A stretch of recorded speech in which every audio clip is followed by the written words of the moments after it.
Kodwa ke before sikhuluma okuningi ake simukele ubaba uGida Sokhulu.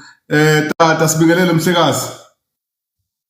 Hayi asibingelele tata, uye lo Gida Sokhulu umphathi wabaphathi. Right tata? Philile tata sikezwa kuniphela. Hayi nathi siphilile ndoda. Hayi asibonge umdlalo omkhulukazi lapha na-FNB Stadium. Sibonile umdlalo uphetha ngo-1-1. Umdlalo ubone kanjani umdlalo namhlanje tata? Man tata, hayi umdlalo wona siwubonile man, hayi wona ngendlela endiwubone ngayo ke ukuthi loko hayi kube impumelelo tata. Yiko nje ningakusho kube impumelelo ukuthi sisuke all the way from le Pitoli siyofika le eNazareth eFNB sifike ke sibuye nawo iphuzu li1 besihambe nalo vele, so kuyimpumelelo tata. Impela tata kube impumelelo ngoba nakuyona iKaizer Chiefs kube impumelelo. Ngibonile indlela abalandeli abebejabule ngayo, kwathi futhi kanjalo no coach mangilalela ucoach after igame noma iChiefs ikhombisa nayo ukuthi bifisa ukuwina lo mdlalo, kodwa even ucoach Cardoso ushilo wathi umdlalo ngendlela obumnandi ngayo despite ama-results abe khona, kodwa ukubeke ukacaca ukuthi cha umdlalo bewumnandi. I-starting 11 sakho tata kuza kulo mdlalo sibonile iy'nguquko ey'ncanyana ezibe khona la khona uSantos angazi noma ulimele noma kwenzakala, kodwa sibone imidlifidi kubuyela u-Obasi. uBathusi Obasi simbonile ebuyela laphana eyothatha indawo engicabanga ukuthi leyo ndawo leyo lokhu yashiwa umkwena. Naye ngisafisa ukuzwa kini balandeli beSundowns ukuthi umkwena uphi kulamalanga mhlawumbe-ke naniyazi, kodwa ake sibuke i-starting 11 sayo iMamelodi Sundowns. Were you happy ngokuthi kuphinde kwabuya noJohannes lapha emuva? Ke tata, hayi no, i-starting lineup hayi sibe sihle kakhulu ngoba vele aba bangabonakali nasebhentshini kuvakele ukuthi bathintekile wena tata, bathintekile bona abomkwena, aboSantos, bonke nje labo esingababonanga ebhentshini bathintekile tata, abekho oya ngokuthi bathintekile. Umdlalo kusiyazi uyathinteka egemini athinteke ejimini. Kunjalo tata, kunjalo. Isikhala sika Tebogo Mokoena siyabonakala kuMamelodi Sundowns naku-PSL nje-ke njengabantu abathanda ibhola elimnandi ku-PSL.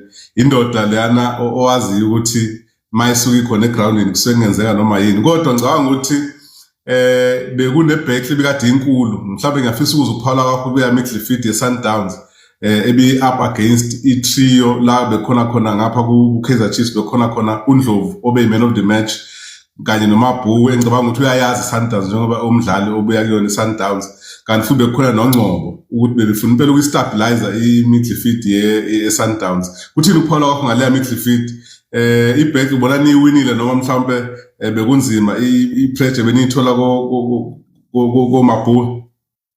Ya tata, hayi no, yona ibi-right kakhulu lena i-midfield yethu, angiyiblame indawo ngoba njengoba ngeke ngaphawula ngathi hayi abasingababoni njengabo Umkwena vele siyakhala ngaye, kodwa-ke akumelanga akhale thina njengabalandeli, kumele kukhale bona abalandeli bekhosi ngoba ama-chances afana nala, especially namagame mayisasuka phansi njengala, bona kubo bokumele kube yiwini vele ngoba phela bathatha ama-opportunity. Ngabo abadlali labo uthola ukuthi baku-injury abafana nabo Umkwena, so angiboni into yaphoseka lapha, ibi-right kakhulu la midfield nala back yona ukuthi njena uJohannes namhlanje ukwenza nje ama-mistake uthola ukuthi nama ngazi ukuthi namhlanje kwenze njani ngoba-ke uphansi wasikhosta, uJohannes uphansi wasikhosta kakhulu kula back, kodwa-ke nakhona sazi ukuthi abanye abadlala lo back leyo abekho sesimeni esi-right. Mhlawumbe umvala ngoba simbonile ukuthi bekhona yena ebhentshini kusho ukuthi beke-ready ukuthi angadlala, kodwa ucoach uyeke ubonile ukuthi angamnikezi ithuba, mhlawumbe uzamnikeza kwesikhathi esizayo.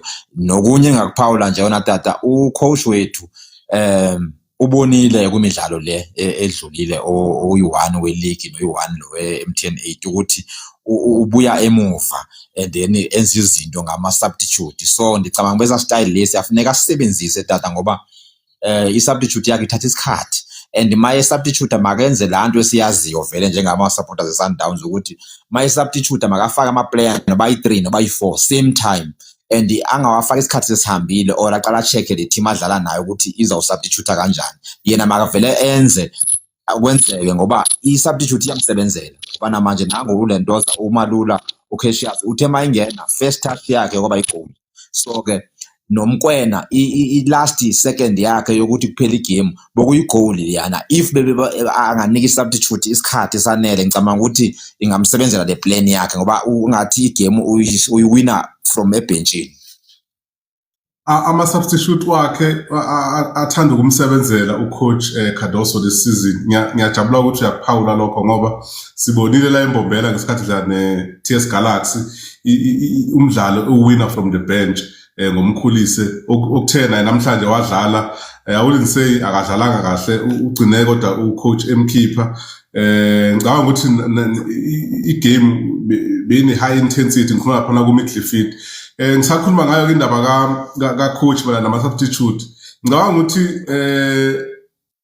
isizini isaqala kuningi bekade shilo nangesikhathi before lokhu nje imatch iqala ukuthi kuse start of the season kuningi abasakubheka. It was just unfortunate ukuthi badlala imidlalo emikhulu efana no Chiefs la khona kusenama changes amaningi. And then talking about ipoint le defense Sundowns ngiyibuka i defense Sundowns I'm still not convinced that angazi ukuthi kuthina kwakho kuphawula ngoba ngiyabuka ukuthi umvala akukho ayikonile ku-team. Ngiyacabanga ukuthi umvala kungafaneleke bemzame mhlawumbe emidlalweni olandelayo ngoba mawungabuka igoli elishawe ilokhu nje i-Kaizer Chiefs uJohannes ube nethuba lokuclear ibhola, ube nethuba lokuthi mhlawumbe futhi asikazi ukuya phambili abuya pass ashaya back pass ayibuyisele ku Ronwen Williams kodwa ugcine elindisa ibhola ama seconds nokuthema eseliphasa ibhola ububona ukuthi akasaliphaseli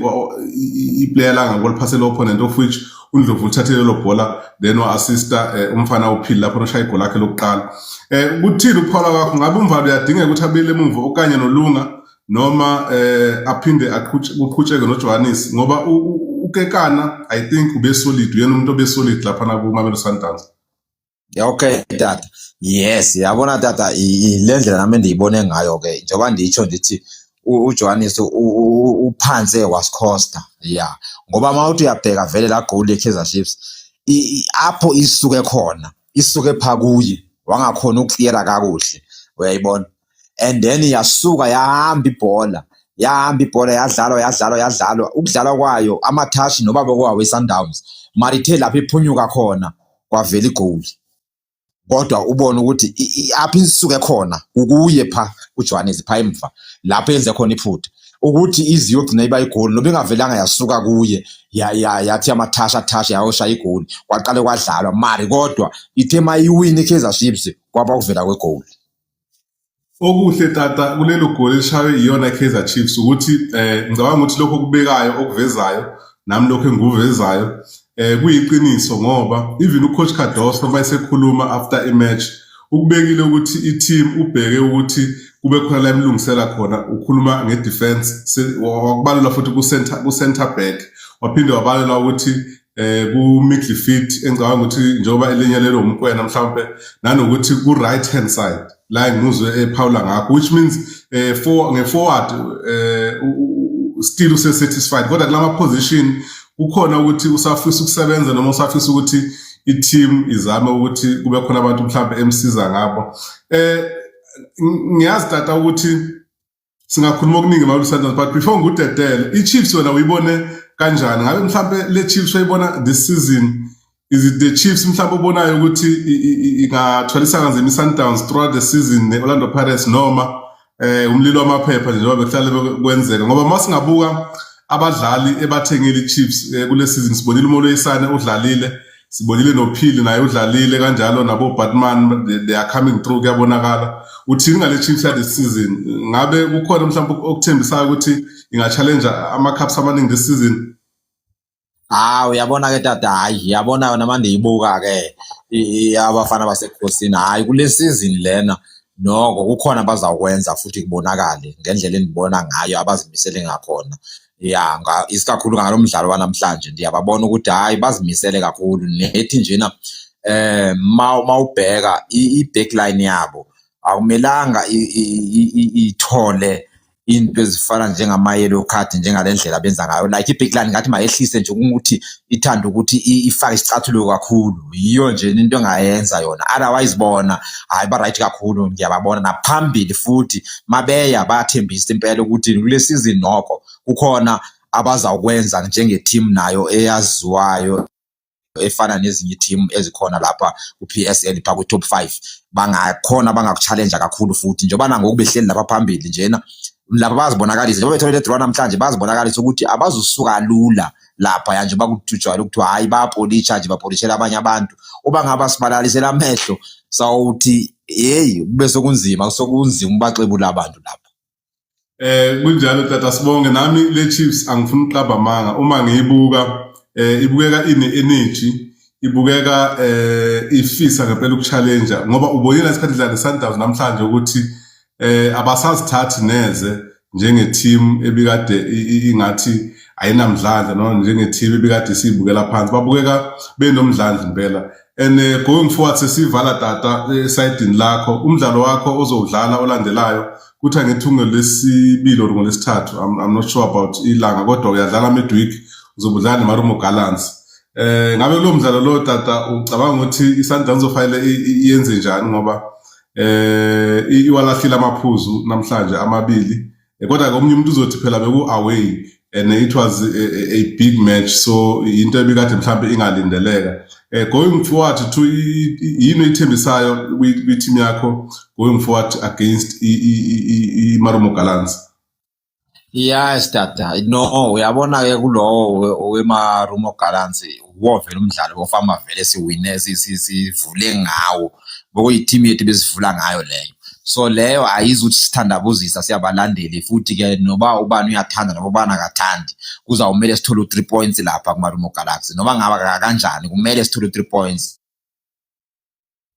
Tata asibonge kakhulu ngethuba tata, sisho ukuthi sibuka umdlalo Sundowns and siyabuka ukuthi kule season ezoba mnandi kakhulu. Ukhumbule ukuthi amaphuzu ayafuneka, nina-ke nivama ukwaluka amaphuzu vele isizini isaqala kuze kube kuyoshaya uDisemba ngoba nithi mase nibuya kuDisemba senidlala ama-group stages e-Champions League nisuke senibuya nje senithela induku niphinde ninyamalale. So-ke njengamanje-ke siyafisa ukuthi sikubone futhi lokho ukuthi this season when izoqala kahle ngoba uma nike naya elokhunjini e-Africa kuma-group stages ngoJanuwari ningekho phezulu ningahle nithole futhi seniba nenkinga leyo ukuthi nithole seniphucwa ileague njengoba iOrlando Pirates seniphucile this season.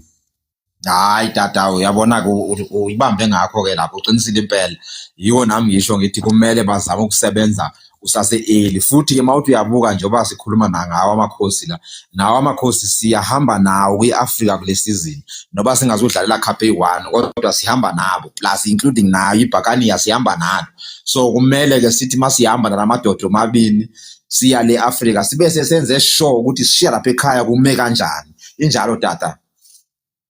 Asibonge mhlekazi, kube kuhle sisazobuka siphinde siqhubeke sibuke eminye imidlalo. Loyo-ke utata uGida Sokhulu, umlandeli omkhulu weMamelodi Sundowns.